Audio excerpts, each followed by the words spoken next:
Okay, I'm going to show you how to make worm tea. And the first step is to collect some worm castings. So I pulled back the paper that I had on top, and when I made the worm bin, I had a bunch of worm castings already, so I just dumped them on the top. So I'm just kind of harvesting some of them on top. So I just made this worm bin last week, so it hasn't actually produced its own castings, but these are ones that I had from the when the worms were living inside my house in their worm bin. So, and I put them all in here. So now I'm just going to cover this back up so they can keep working in here. I don't even know.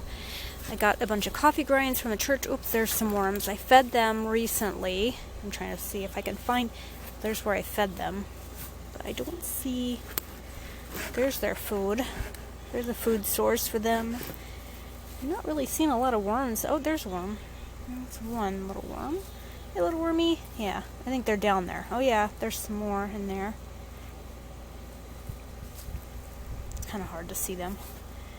But they're in there. There's one, two. Yeah, there's some. Okay, so we'll leave them alone. Go back to your worm business. And yeah, I gave them some coffee grinds. They like coffee grinds. I got a bunch from the church. So that was nice. I'm just putting this on top more or less to keep them,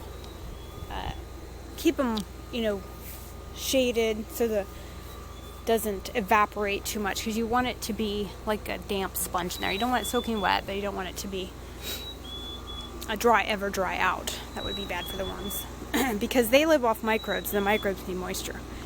So here in my bucket I have about, I don't know, it says 5 or 6 cups. I think it's probably got a little more than that, but oh, little birdie.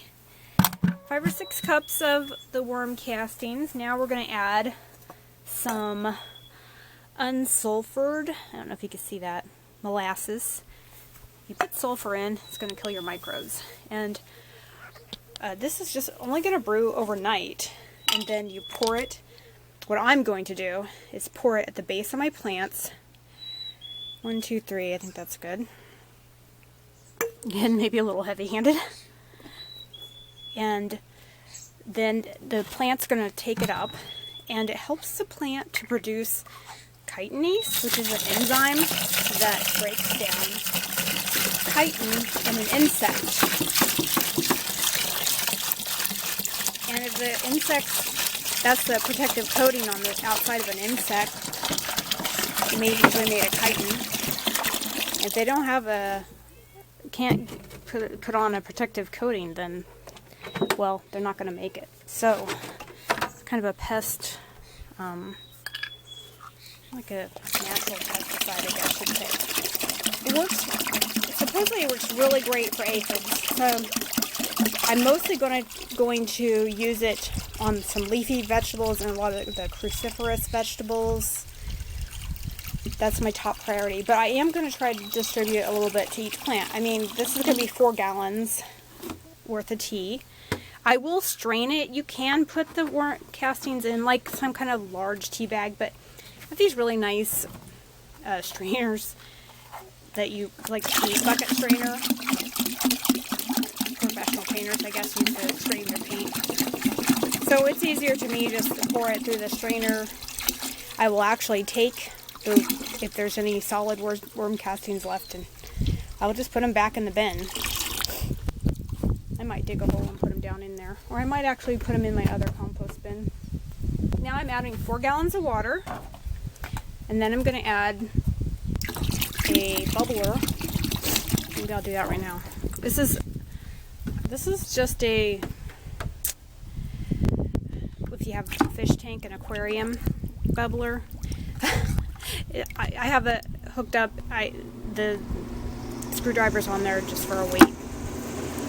So that's just going to oxygenate it and help it grow more. I'm doing this outside since it's supposed to be really warm, because you want it to be warm to get the microbes growing. And it's supposed to be like close to 80 today and even hotter tomorrow. So this is perfect. I will probably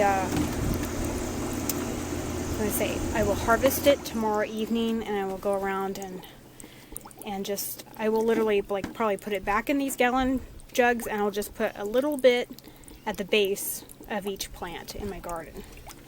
Huh? That's it. Worm tea. It's looking good. I feel like I should put a cover on this because I don't want anything crawling in there and dying, which does happen. I actually saw a dead bird in the duck pool the other day, like a starling. And we ferment the feed for the chickens and ducks, and sometimes there's dead mice in there when I come and check it out. So that's it, worm tea. I can't wait to harvest it tomorrow and put it in the garden. Okay, thanks for watching. Bye, everyone.